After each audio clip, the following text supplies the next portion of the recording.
Assalamualaikum warahmatullahi wabarakatuh. Halo para mahasiswa, saat ini kita sudah masuk di pertemuan ke-12 tentang activity based costing. Apa itu activity based costing? Mari kita masuk ke pembahasan. Yang pertama kita pelajari tentang definisinya ya. Pengertian ABC. Jadi activity based costing itu didefinisikan sebagai suatu sistem pendekatan perhitungan biaya yang dilakukan berdasarkan aktivitas-aktivitas yang ada di perusahaan. Sistem ini dilakukan dengan dasar pemikiran bahwa penyebab timbulnya biaya adalah aktivitas yang dilakukan dalam suatu perusahaan. Sehingga wajar bila pengalokasian biaya-biaya tidak langsung dilakukan berdasarkan aktivitas tersebut. Nah,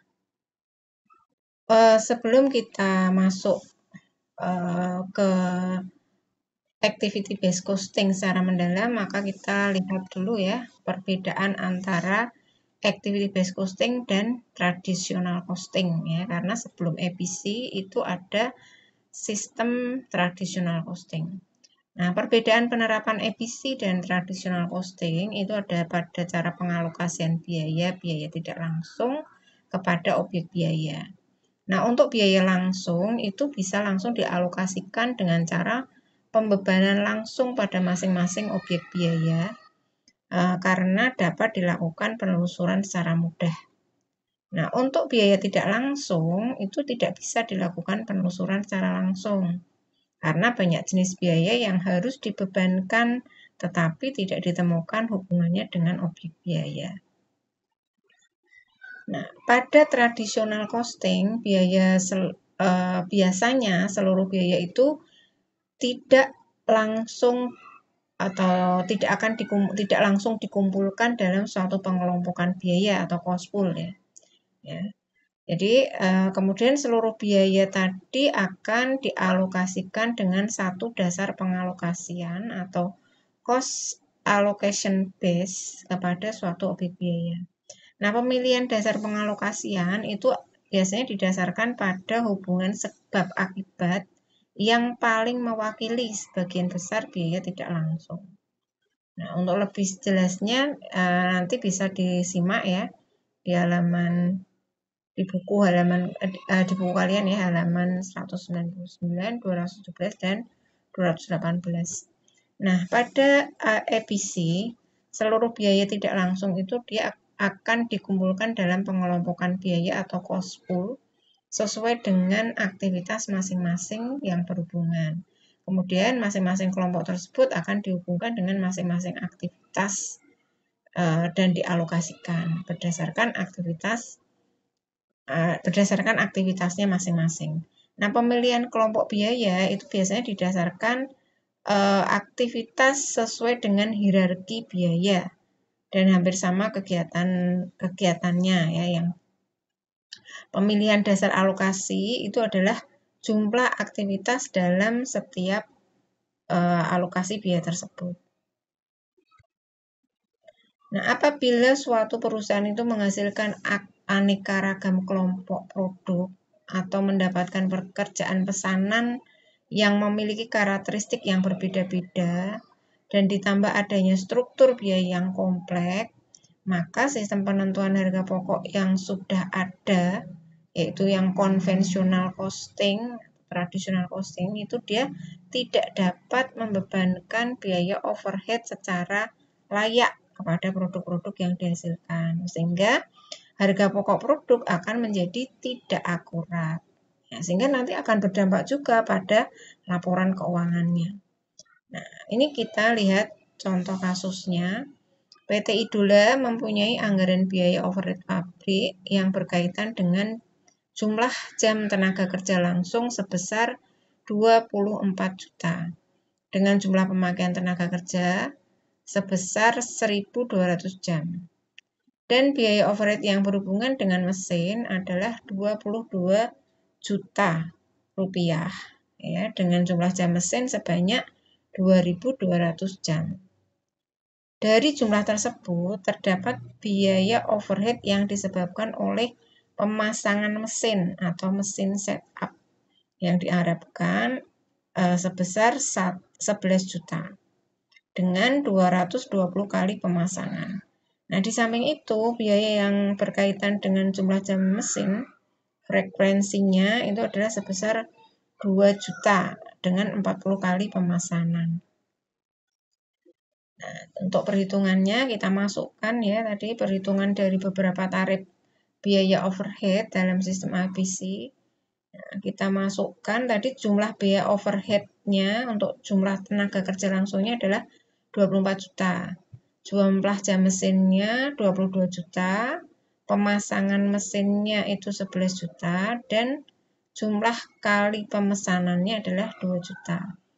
Nah, kita lihat untuk jumlah unit pemicu biayanya untuk tenaga kerja langsung itu adalah 1.200 jam, jumlah jam mesinnya 2.200 jam, dan pemasangannya adalah 220 kali pemasangan mesin. Untuk pemesanannya adalah 40 kali.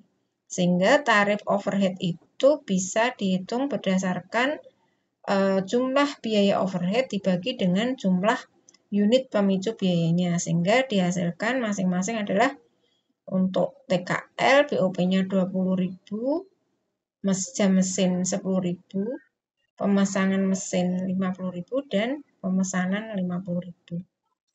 Nah, apabila pekerjaan nomor 001 itu memerlukan 50 jam tenaga kerja langsung, 120 jam mesin, 16 kali pemasangan mesin, dan 8 kali pemesanan, maka berapa biaya overhead pabrik yang dibebankan? Nah, kita tinggal memasukkan tarif yang sudah dihasilkan tadi ya.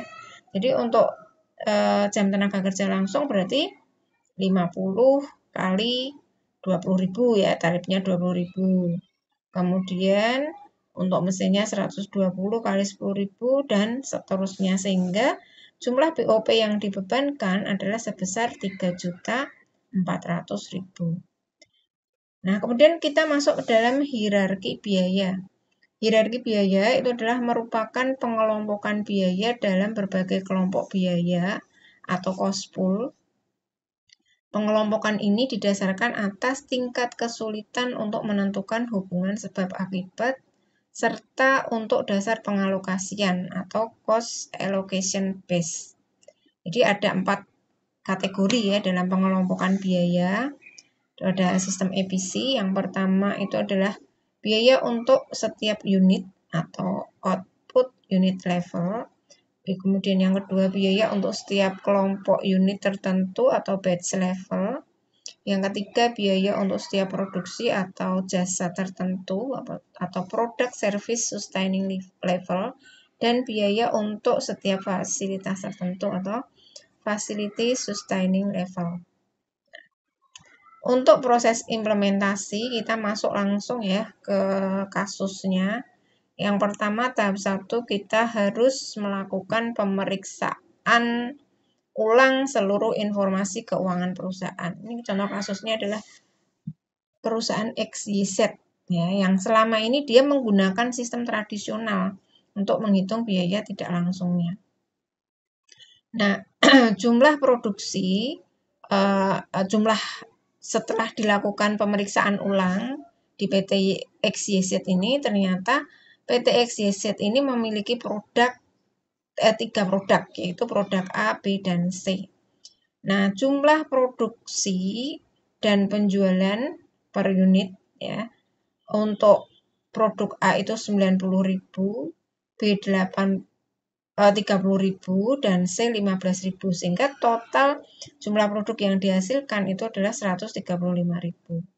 Kemudian penggunaan bahan bakunya produk A 10, B 7 dan C 14. Nah, total biayanya adalah 1.320.000. Nah, itu dari perhitungan produk A 90.000 kali 10 ditambah produk B 30.000 kali 7 dan C 15.000 kali 14 ya. Nah, kemudian untuk bahan baku langsung untuk produk A 300, B 400, C 150. Totalnya 385.000 1.500.000.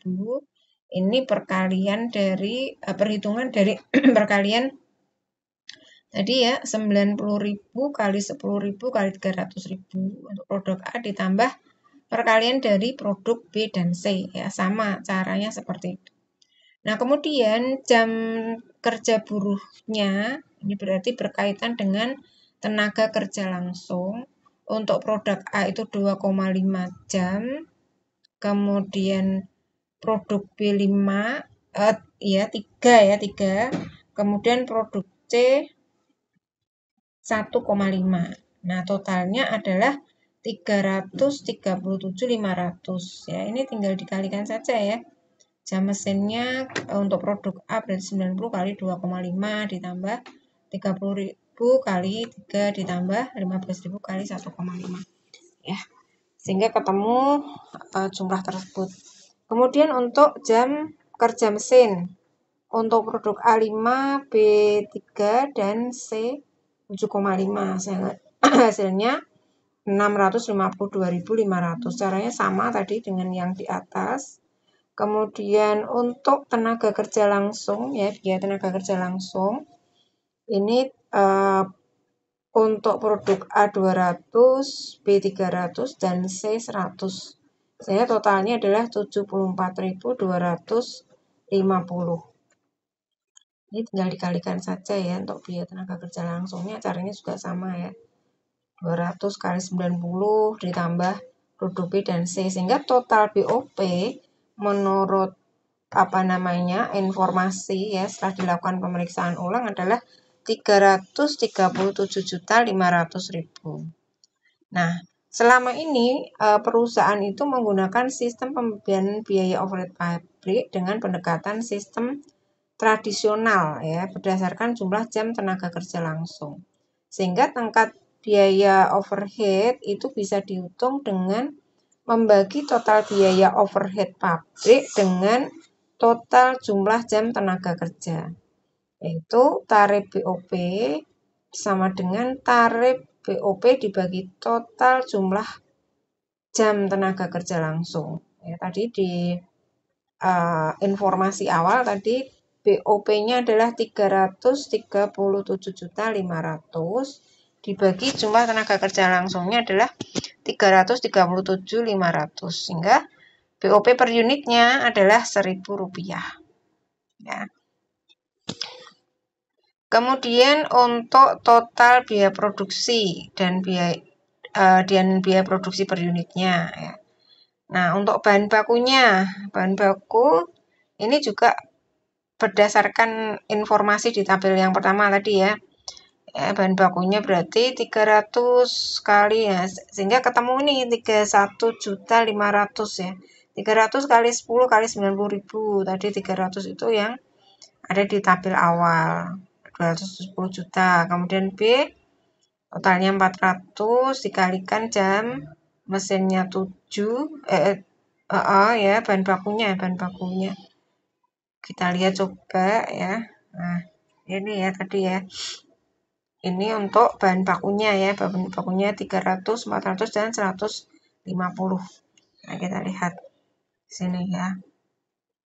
Kemudian untuk tenaga kerjanya, tenaga kerja itu tadi kita lihat di awal nih ya, tenaga kerja langsungnya A200, B500 dan C100 ya.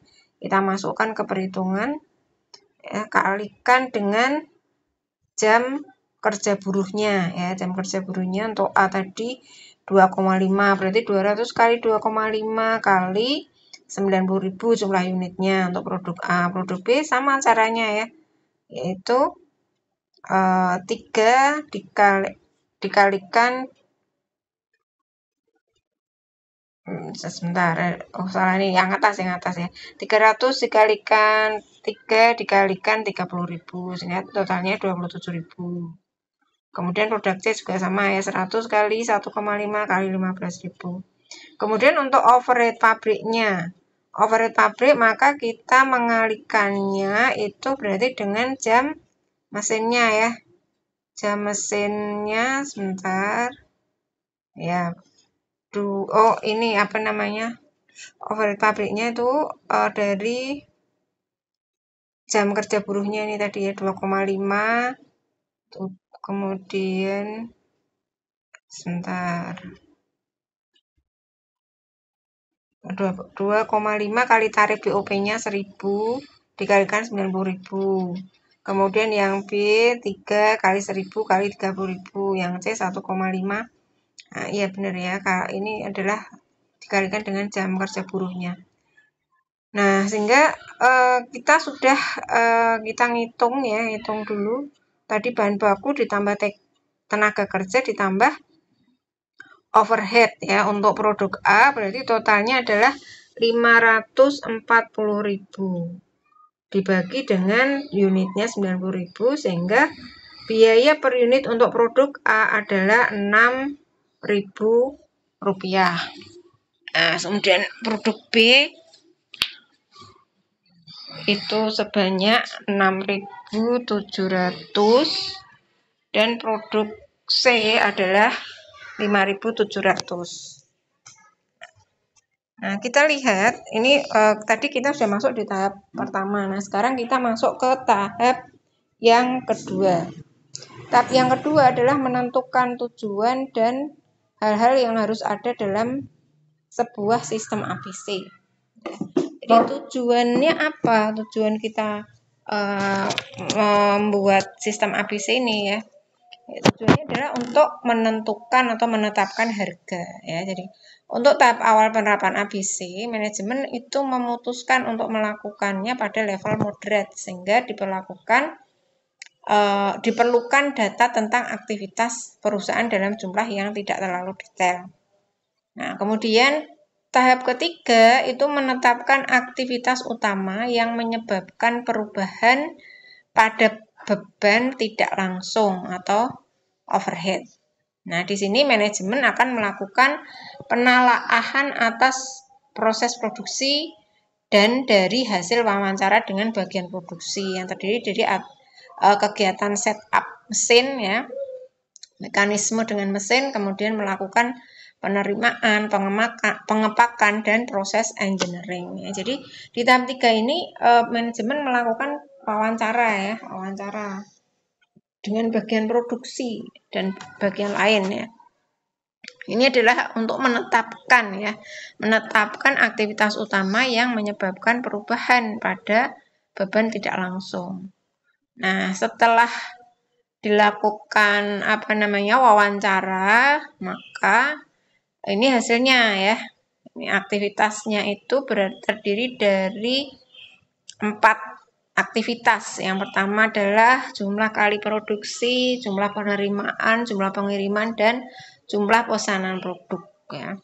Jadi untuk jumlah kali produksi A5, B10, C50 sehingga totalnya 65. Untuk penerimaan A50, B70 dan C700 sehingga totalnya 820. Kemudian jumlah pengiriman A18, B7, C50 dan totalnya 75. Untuk jumlah pesanan produknya A45, B25 dan C60 totalnya 130. Nah, kemudian kita masuk tahap 4. Tahap 4 itu menghubungkan biaya tidak langsung dengan aktivitas sehingga dapat dihitung tarif per unit untuk setiap dasar alokasi yang digunakan untuk membebankan biaya tidak langsung. Yang pertama dilakukan itu adalah perhitungan kembali biaya berdasarkan kegiatan tersebut sehingga diperoleh informasi sebagai berikut. Nah, ini tadi masih berdasarkan hasil informasi ya. Yang pertama untuk biaya overhead-nya tadi terdiri dari setup, mekanisasi, penerimaan, pengepakan dan engineering ya. Untuk setup itu biayanya adalah 7.500.000. Mekanisasi 100 juta, penerimaan 90 juta, kemudian pengepakan 65 juta, engineering 75 juta, sehingga total BOP-nya adalah 337.500. Nah, ini juga kita dapatkan di tabel awal tadi ya. Nah, berdasarkan analisis dapat diketahui hubungan antara aktivitas. Ya, jadi aktivitas tadi kan harus dihubungkan ya, dihubungkan. Yang pertama setup, mekanisasi ya, setup itu dihubungkan dengan jumlah kali produksi. Sedangkan mekanisasi itu dihubungkan dengan jumlah jam mesin. Penerimaan dihubungkan dengan jumlah penerimaan, pengepakan dihubungkan dengan jumlah pengiriman, dan engineering dihubungkan dengan jumlah pesanan produk. Nah, tarif biaya overhead yang dibebankan untuk setiap produk. Yang pertama untuk tarif setup, perhitungannya adalah total biaya setup dibagi total jumlah kali produksi. Ya, tadi total setupnya adalah 7.500.000 dibagi 65 ya, sehingga ketemu ya total tarif setupnya adalah 115.384,6 kali produksi. Untuk tarif biaya mekanisasi, total biaya mekanisasi dibagi total jumlah jam kerjanya ya, 100 juta dibagi 652.500 itu di awal tabel tadi. Sehingga ketemu untuk tarif biaya mekanisasi itu adalah 153,25 per jam kerja mesin. Ya. Maksudnya dalam rupiah nih ya. Kemudian untuk tarif biaya penerimaan itu adalah total biaya penerimaan dibagi dengan total jumlah penerimaan. Ya, 90 juta dibagi 820, totalnya adalah 109.756,1 rupiah per penerimaan. Kemudian untuk tarif biaya pengepakan, total biaya pengepakan dibagi total jumlah pengepakan. 65 juta dibagi 75. Ini saya ketemu tarif biaya pengepakannya adalah 866.666,67 rupiah per pengiriman. Untuk tarif biaya engineering, total biaya engineering dibagi total jumlah pesanannya. Ya, ini kan tadi dihubungkan dengan aktivitasnya ya. Nah, kemudian untuk tarif engineering berarti 75 juta dibagi 130 sehingga totalnya adalah 576.923,1 rupiah per pesanan. Nah, kemudian sudah tahap 4 kita lakukan, kita masuk ke tahap 5, yaitu menghitung biaya tidak langsung yang dibebankan pada setiap objek biaya. Biaya tidak langsung yang dibebankan untuk setiap produksi adalah sebagai berikut ya. Nah, ini kita hitung satu-satu ya. Produk A sendiri, B sendiri, C sendiri. Nah, kita masuk untuk menghitung produk A. Yang pertama setup-nya tadi 5 ya. 5 kita kalikan dengan rate-nya tadi yang sudah kita hitung ya, sehingga ketemu 576 sekian. Kemudian mekanisasi untuk produk A ya, berarti kan jam mesinnya tadi 5 kali 90.000, nah, kemudian dikalikan dengan rate-nya sehingga ketemu sekian. Pengepakan untuk produk A tadi 18, penerimaan dulu ya, penerimaan 50, rate-nya 109.756,1 sehingga totalnya adalah 5.487.805. Kemudian untuk pengepakan itu adalah 18 ya, untuk produk A tadi rate-nya 866.666,67 rupiah sehingga totalnya adalah 15.600.000. Nah, kemudian engineering juga kita lihat di produk A tadi totalnya ya, kita lihat cross check coba ya. Produk A tadi ini biaya-biayanya ya, kemudian ini tadi ya aktivitasnya ya, jumlah mesin untuk produk A 45.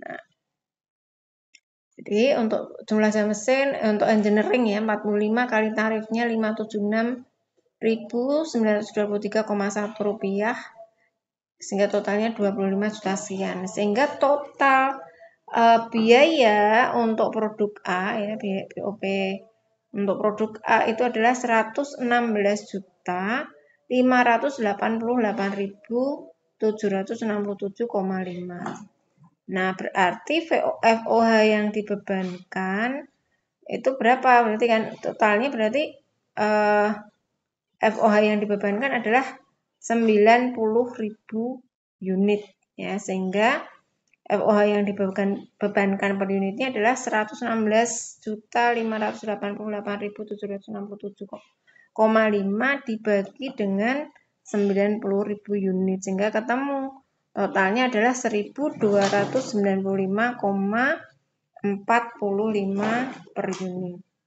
Nah, kemudian kita hitung produk B, caranya sama ya, masukkan biaya setupnya tadi berdasarkan tabel-tabel yang sudah masuk tadi ya, sehingga ketika kita masukkan totalnya untuk produk B untuk BOP yang dibebankan adalah 1.457,3 per unit ya. Ini total setup, mekanisasi, penerimaan, pengepakan, engineering dibagi ya, ditambahkan kemudian dibagi dengan 30.000 unit. Produk C juga sama ya caranya ya. Kita totalkan, tadi yang B tadi kebetulan belum saya total ya. Produk C tadi total BOP-nya adalah 177,877,787.847.844,5 rupiah ya, dibagi 15.000 sehingga total BOP-nya yang dibebankan untuk produk C adalah 9.544,8 rupiah per unit. Nah, kemudian tahap 6 menghitung total biaya yang setiap objeknya. Nah, untuk produk A tadi kita sudah ngitung, kita tinggal memasukkan saja ya, sehingga di sini kita peroleh untuk biaya per unit produk A itu adalah 4.795,45 rupiah.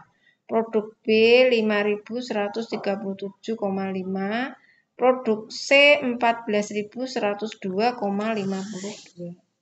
Nah, kita sudah menghitung ya berdasarkan aktivitasnya. Nah, kemudian tahap ketujuh itu kita menggunakan hasil perhitungan ABC tadi untuk melakukan perbaikan dan pengambilan keputusan yang relevan. Dengan hasil perhitungan tadi, maka kita bisa membandingkan ya hasil perhitungan biaya dengan menggunakan sistem tradisional dan sistem ABC. Nah, kita lihat ya, kalau kita tadi menggunakan sistem tradisional, produk A itu bebannya adalah 6.000 per unit. Sedangkan kalau kita menggunakan ABC, totalnya adalah 4.795,45 rupiah. Sehingga ini kan terjadi over applit ya, over pembebanan ya, over pembebanan. Jadi harusnya itu ABC produk A itu kan dia harusnya aktivitasnya lebih kecil, harusnya biaya yang ditanggung juga akan lebih kecil. Tapi ternyata karena kalau di ABC kan kita membebankan sama rata ya, sama rata. Sehingga misalnya nih ada kasus nih misalnya ya, kasus seorang 3 orang teman nih, 3 orang sahabat nih datang ke restoran ya, pesen makanan dan minuman. Si A habisnya 300, si B habisnya 400, si C habisnya 450. Nah, kemudian kalau kita menggunakan traditional costing, maka biaya tadi akan dikumpulkan ya, A 300, B 400 dan C 500 misalnya. Nah, totalnya berapa tuh? Totalnya adalah 1 juta ya. 300 bukan 1 juta, 1.200.000 ya. 1.200.000. Nah, kalau kita menggunakan traditional costing, maka kita akan membagi rata. Ya, 1.200.000 dibagi 3, sehingga masing-masing akan menanggung 400.000. Nah, tapi kalau kita menggunakan activity based costing tidak seperti itu.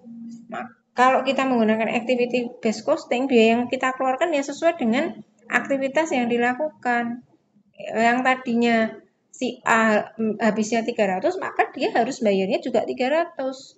Kalau menggunakan sistem tradisional, maka akan terjadi kelebihan pembebanan pada si A tadi ya, si temennya yang 3 orang yang si A. Nah, si C yang harusnya nanggungnya itu, kalau si B nggak masalah ya, sama ya. Dia menghabiskan 400 dan dia menanggung juga 400. Tapi kalau si C, harusnya dia habis 500, bayar 500, tapi dia hanya nanggung 400, sehingga terjadi under applit atau pembebanan yang kurang ya. Sehingga kalau kita lihat dari segi keadilan ya, keadilan dalam biaya artinya ya, maka akan terjadi ketidakadilan ya. Begitupun dengan kasus ini ya, kalau kita menggunakan kasus B, produk B tadi kalau menggunakan traditional costing itu harusnya dia dia habisnya 6.700, padahal setelah kita implementasikan sesuai dengan aktivitasnya dia hanya habis 5.173 kalau kita implementasikan dengan EBC, kan berarti juga terjadi kelebihan pembebanan atau over applit. Nah, kemudian kita lihat si C itu kalau di dalam traditional costing dia hanya menanggung 3.750. Padahal dia aktivitasnya banyak. Seharusnya dia menanggungnya adalah 14.102,52 rupiah, sehingga terjadi under applit, bukan under applit ya, under costing, bukan ya. Tadi bukan under applit tapi bukan over applit tapi over costing ya, kelebihan pembebanan. Over costing dan under costing ya. Jadi pembebanan biaya untuk produk A sama B itu terlalu tinggi, sedangkan untuk produk C itu terjadi under costing ya, terjadi kekurangan pembebanan. Nah, jadi intinya sebenarnya ketika kita mempelajari EBC, maka kalau kita bandingkan dengan traditional costing ya ada di tahap 7 ini ya. Nah, kemudian untuk manfaat dan kelebihan untuk sistem EBC ya, manfaatnya itu adalah membantu mengidentifikasi ketidakefektifan yang terjadi dalam proses produksi ya, baik per departemen atau per produk dan per aktivitas. Kemudian membantu mengambil keputusan dengan lebih baik karena perhitungan biaya atas suatu biaya itu menjadi lebih akurat. Kemudian membantu mengendalikan biaya terutama biaya overhead pabrik kepada level individualis ya, dan level departemental. Nah, kemudian untuk ini tadi untuk manfaatnya ya, manfaat penerapan sistem EBC. Nah, sekarang kelebihan dari sistem EBC ya. Biaya produknya lebih akurat ya, baik pada industri manufaktur ataupun industri jasa jika memiliki proporsi biaya overhead yang lebih besar. Nah, kemudian biaya ABC itu memberikan perhatian pada semua aktivitas sehingga semakin banyak biaya tidak langsung yang dapat ditelusuri pada objek biayanya. Kemudian si sistem ABC ini juga mengakui bahwa aktivitas penyebab timbulnya biaya sehingga manajemen dapat menganalisa.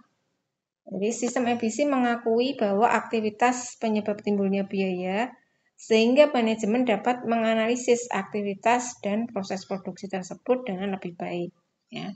Jadi fokusnya itu pada aktivitas yang memiliki nilai tambah ya.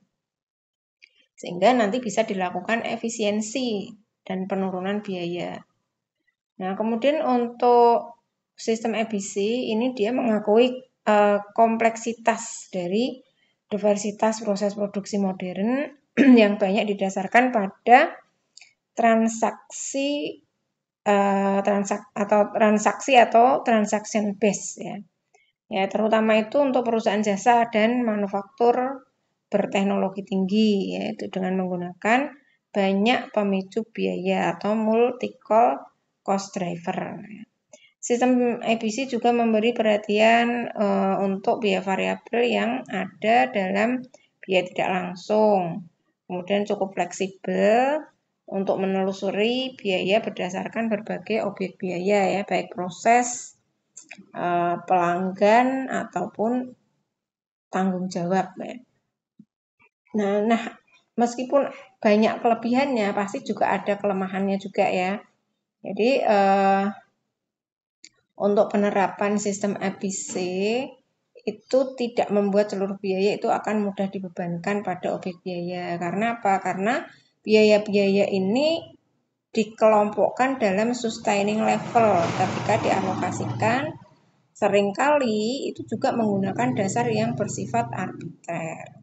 Misalnya, biaya keamanan pabrik itu merupakan contoh dari sustaining level ya, ketika membebankan hal tersebut pada objek biaya yang berupa produk, maka mungkin itu akan digunakan pendekatan yang arbiter. Nah, seperti misalnya jumlah jam kerja, jam tenaga kerja dengan alasan semakin lama proses produksi maka akan membutuhkan jasa keamanan yang semakin besar. Nah, padahal sebenarnya itu kan tidak berpengaruh pada proses produksi ya. Nah, untuk materi ini sekian. Mungkin kalau ada pertanyaan nanti bisa langsung ditanyakan dengan di sesi tanya jawab ya. Terima kasih untuk perhatiannya. Saya sampaikan untuk semua mahasiswa. Semoga apa yang saya sampaikan bisa memberikan tambahan pemahaman dan wawasan untuk kalian. Semoga ilmunya berkah dan manfaat. Wassalamualaikum warahmatullahi wabarakatuh.